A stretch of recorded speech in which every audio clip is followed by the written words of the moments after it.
جی آپ کا نام کیا ہے؟ میرا نام محمد توقیر رضا۔ محمد توقیر رضا، ماشاء اللہ۔ مکان آپ کا؟ بھگوت پور، ضلع سمستی پور، ماشاء اللہ۔ کیا سوال ہے آپ کا؟ میرا سوال یہی ہے کہ رمضان کے دوران تراویح کی نماز پڑھنے کے بعد وطر جماعت کے ساتھ ہوتی ہے، جی۔ اکثر لوگ تہجد کی نماز ادا کرنے کے لیے وطر جماعت کے ساتھ نہیں پڑھتی ہے، جی۔ جس کے کارن رات میں اگر ہو سکتا ہے وطر میری چھوٹ گئی، قضا ہو گئی، تہجد بھی قضا ہو گئی، تو میری تو تراویح نہیں ہوگی جی۔ اس حالات میں ہم کیا کر سکتے ہیں؟ اچھا، تو ان کا سوال یہ ہے کہ رمضان المبارک میں ہم جو ہے تراویح کی نماز کے بعد وطر کی نماز جو ساتھ میں پڑھتے ہیں، اور اس کو پڑھیں کہ نہ پڑھیں، چونکہ ہمیں تہجد پڑھنا ہوتا ہے، کسی کی خواہش ہے کہ ہم تہجد پڑھیں، ایسی صورت میں ہم کیا کریں؟ تو میں آپ کو بتاؤں، وطر کی نماز کے بارے میں لوگوں کا جو خیال ہے کہ ہم تہجد اسی وقت پڑھ سکتے ہیں جبکہ وطر کی نماز چھوڑ دیں گے، یہ غلط فہمی ہے۔ وطر کی نماز چھوڑنے کا حکم اس صورت میں ہے کہ اگر آپ کو یقین کامل ہو کہ ہم فجر کی نماز سے پہلے تہجد کے وقت اٹھ جائیں گے، یقین کامل ہو، تو آپ وطر کو مؤخر کر سکتے ہیں، چھوڑ سکتے ہیں۔ لیکن اگر آپ کو ڈر ہے کہ اگر ہماری نیند نہیں ٹوٹ پائے گی، ایسی صورت میں آپ وطر کی نماز پہلے ہی پڑھ لیں، اور اگر اللہ کرے آپ کی نیند اگر ٹوٹ جائے تو پھر آپ تہجد کی نماز پڑھ سکتے ہیں، اس میں کوئی مضائقہ نہیں ہے۔ وطر کی نماز پہلے بھی پڑھ سکتے ہیں اور بعد میں بھی پڑھ سکتے ہیں، دونوں صورتیں جائز ہیں۔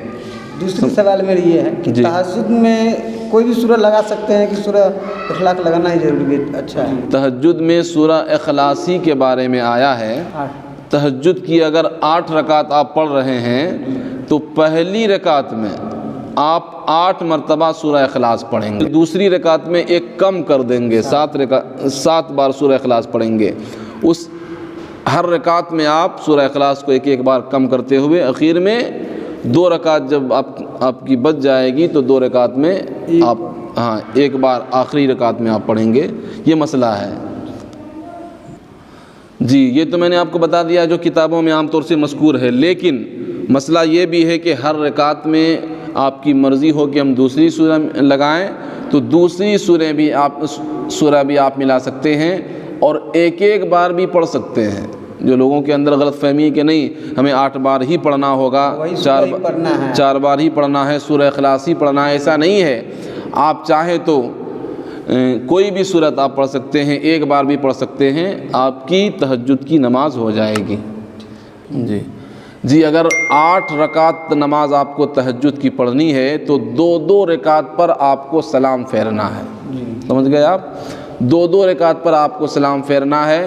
اگر کوئی یہ کرے کہ ہم ایک ہی بار میں پوری نماز کی نیت باندھ لیں، یہ طریقہ صحیح نہیں ہے، بلکہ تہجد کی نماز آپ 2 رکعت کر کے پڑھیں، ہر 2 رکعت پہ آپ سلام پھیر دیں۔